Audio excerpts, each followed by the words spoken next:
वजीर आजम ने ब्यूरोक्रेसी को नई गाइडलाइन दे दी। इमरान खान से सेक्रेटरीज और DGFIA की मुलाकात। बोले सियासी क़यादत और ब्यूरोक्रेसी ने मुस्तकबिल का तयन करना है। करप्शन, साइबर क्राइम, मुआशी जराइम और इमिग्रेशन के जराइम से निमटना हमारा एजेंडा है। जिम्मेदारियां जिहाद समझकर अदा करें।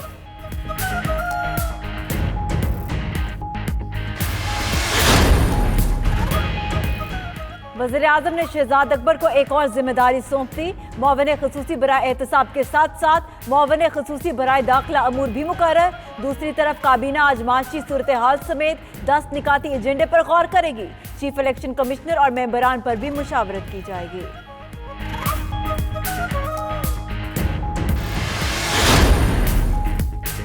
नवाज शरीफ के दिमाग को खून मुंतकिल करने वाली शरियान में मसला। शरीफ फैमिली ने इलाज के लिए वेस्कुलर सर्जन की खिदमात हासिल कर ली। जाती मुआलिज डॉक्टर अदनान का कहना है शरियान की सर्जरी होगी या स्टंट डाला जाएगा। एंजियोग्राम और एंजियोप्लास्टी PCI किया जाएगा।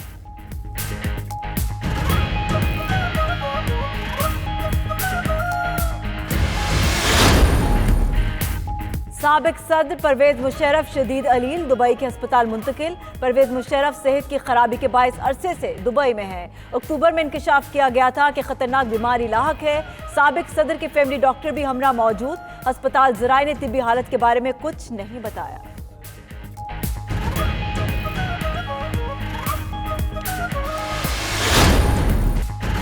क्या नवाज शरीफ के बाद जरदारी भी बैरून मुल्क जाएंगे? बिलावल ने पाकिस्तानी डॉक्टर्स की सलाहियत पर तहफ्फुजात का इजहार कर दिया।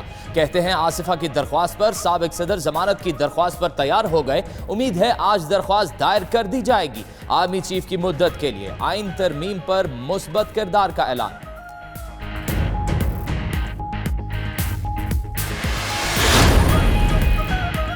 आइन किसी की ख्वाहिश के ताबे नहीं। फरदौस आशिक अवान ने कहा हमें कानून ताकतवर के घर की लौंडी बना रहा। शहंशाह आलम का टोला मर्जी का इलाज चाहता है। आसिफ जरदारी की बीमारी की तस्दीक करना मुश्किल है। मेडिकल रिपोर्ट आने तक साबिक सदर के बाहर जाने का फैसला नहीं कर सकते।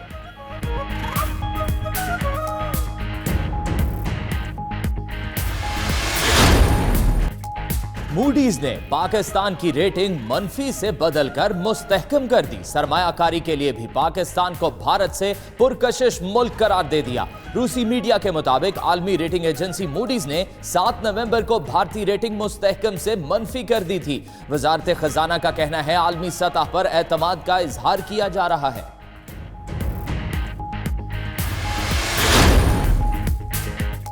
Army chief general Qamar Javed Bajwa का दौरा Mushaf Mir airbase Sargodha. Fighter pilot के हमरा F-16 तैयारे में उड़ान भरी। दूसरे तैयारे पर एयर चीफ सवार हुए। दूसरी तरफ सिपा सालार का नकीबुल्ला मसूद के वालिद के इंतकाल पर अफसोस। इंसाफ की फराहमी का वादा पूरा करने का आज़म दोहराया।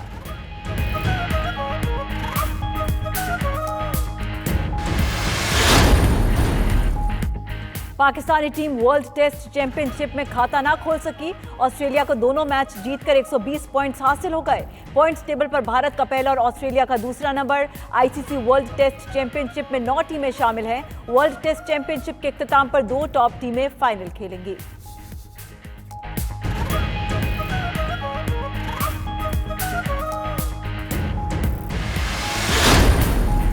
अली को कैप्टनी से इस्तीफा दे दे और सरफराज को वापस लाए कैप्टनी के लिए। कैप्टन तो विलियमसन होता है, जब आता है तो उस टाइम तक लड़ता है जब तक टीम के हाथ में आ जाता है। सबसे बड़ा क्वेश्चन मार्क है पाकिस्तानी बोर्ड पे भी। जितने प्लेयर आप लाए सब फारिग। इनके साथ एक साइकेट्रिक टीम के साथ होना चाहिए जो इनको जो है एनकरेज करे। मुझे समझ नहीं आ रहा है कि किस बेसिस पे वो सिलेक्ट हो रहे हैं। कौमी क्रिकेट टीम की नाकिस परफॉर्मेंस पर पूरी कौम बरहम। वफाकी वज़रा और क्रिकेट माहिरीन भी बोल पड़े। अली ज़ैदी ने मिसबाहुल हक और वकार यूनिस को मुतासिब करार देते हुए सरफराज की वापसी का मुतालबा कर दिया। फवाद चौधरी बोले PCB शिकस्त की जिम्मेदार है। शिकस्त के जिम्मेदारों के तयन का मुतालबा जोर पकड़ गया। काठमांडू में सेफ गेम्स क्रिकेट का आलमी रिकॉर्ड बन गया। क्रिकेट मैच में नेपाल विमेन ने मालदीव विमेन को 10 विकेट से शिकस्त दे दी। मालदीव की पूरी खातीन टीम सिर्फ 16 रन बनाकर आउट। नेपाल की बॉलर अंजलि चांद ने 2.1 ओवर्स में कोई रन दिए गए 6 विकेट्स हासिल कर ली। हदफ पहले ही ओवर में पूरा हो गया।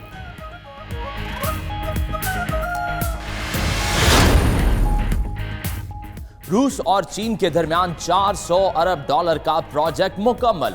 रूस ने चीन को कुदरती गैस की सप्लाई शुरू कर दी। दोनों मुल्कों के सदूर ने सप्लाई का बाकायदा आगाज किया। मंसूबे के लिए 3000 किलोमीटर तवील गैस पाइपलाइन बिछाई गई।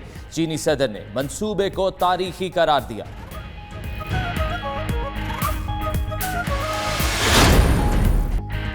अबुधाबी के वली अहद मोहम्मद बिन जायद ने बच्ची का दिल जीत लिया। चंद रोज कबल ननी आयशा ने हाथ बढ़ाया मगर वली अहद देख ना पाए। बाद में इस्तकबाल की वीडियो देखी तो आयशा के घर जा पहुंचे, हाथ मिलाया, प्यार किया और ढेर सारे तोहफे भी दिए।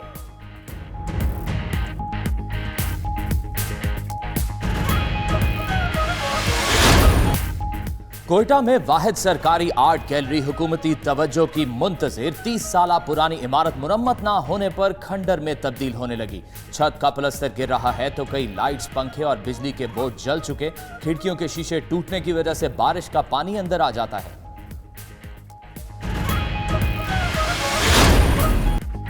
कराची में चमचमाती 4x4 गाड़ियां तवज्जो का मरकज।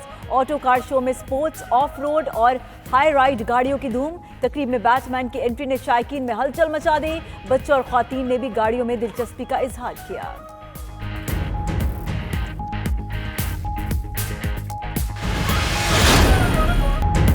और पंजाबी शायरी के माथे के झूमर उस्ताद दामन की बरसी मरते दम तक अपने वतन की मोहब्बत के गीत गाते रहे।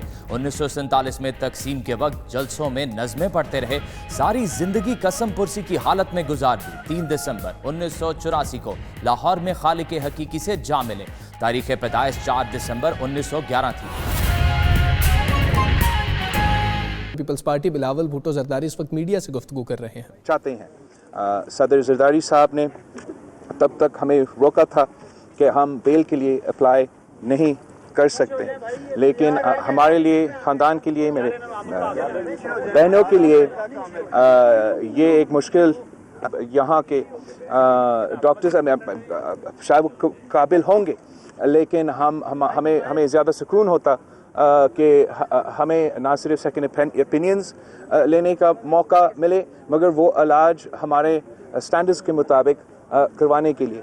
तो इस बात पे आज सदर जरदारी साहब ने आसफा बीबी की रिक्वेस्ट को माना है और इंशाल्लाह ताला पाकिस्तान पीपल्स पार्टी सदर जरदारी साहब की मेडिकल बेल के लिए अप्लाई, बीबी की रिक्वेस्ट को माना है और इंशाल्लाह ताला पाकिस्तान पीपल्स पार्टी सदर जरदारी साहब की मेडिकल बेल के लिए अप्लाई करेंगे और उम्मीद है कि सदर जरदारी साहब को मेडिकल बेल जल्द से जल्द मिलेगा ताकि वो जल्द से जल्द ये जो प्रोसीजर्स है जो यहाँ के डॉक्टर्स ने रेकमेंड किया है ये वो जल्द से जल्द वो प्रोसीजर्स हो सके। उम्मीद है कि जब कल हम ये दरख्वास्त फाइनलाइज करके अप्लाई करते हैं तो इसका अच्छा नतीजा भी निकलेगा और हम सब सदर जरदारी साहब के सेहत के लिए दुआ गो है। साथ साथ मुल्क के जो सियासी सूरत हाल है हम पे काफ़ी लंबा गुफ्तगू चला सदर जरदारी साहब के साथ और सदर जरदारी साहब आज भी अपने मौक़िफ़ पे, अपने असूल पे कायम हैं कि वो हम पाकिस्तान पीपल्स पार्टी अपना नज़रिया से, अपना मैनिफेस्टो से कॉम्प्रोमाइज़ करने को तैयार नहीं है। और चाहे वो 18वीं आइन की बात हो, चाहे वो जमहूरियत की बात हो, चाहे हमारा मीडिया की आज़ादी की बात हो, पाकिस्तान पीपल्स पार्टी अपना मौक़िफ़ से पीछे हटने को तैयार नहीं है। आज हमारा रिसेंटली 30 नवंबर को पाकिस्तान पीपल्स पार्टी का फाउंडेशन डे का जलसा कश्मीर में हमने रखा था। अल्हम्दुलिल्लाह बहुत कामयाब जलसा रहा। कश्मीर के नौजवानों, कश्मीर के ख़वातीन बड़े तादाद में हमारा जलसा में आए थे।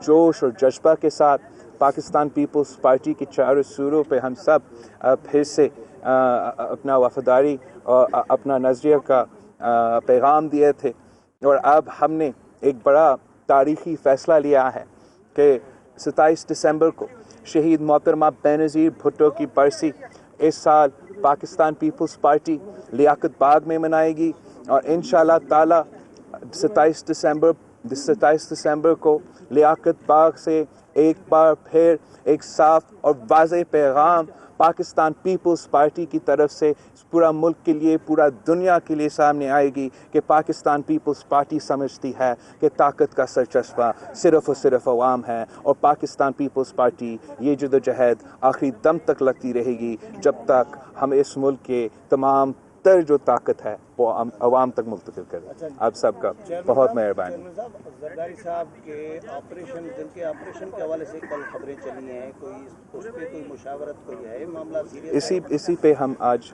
बात किए थे। एक दिल का एक प्रोसीजर है, एक मेडिकल प्रोसीजर है अलॉन्ग विद अदर प्रोसीजर्स जो वो रेकमेंड कर रहे हैं।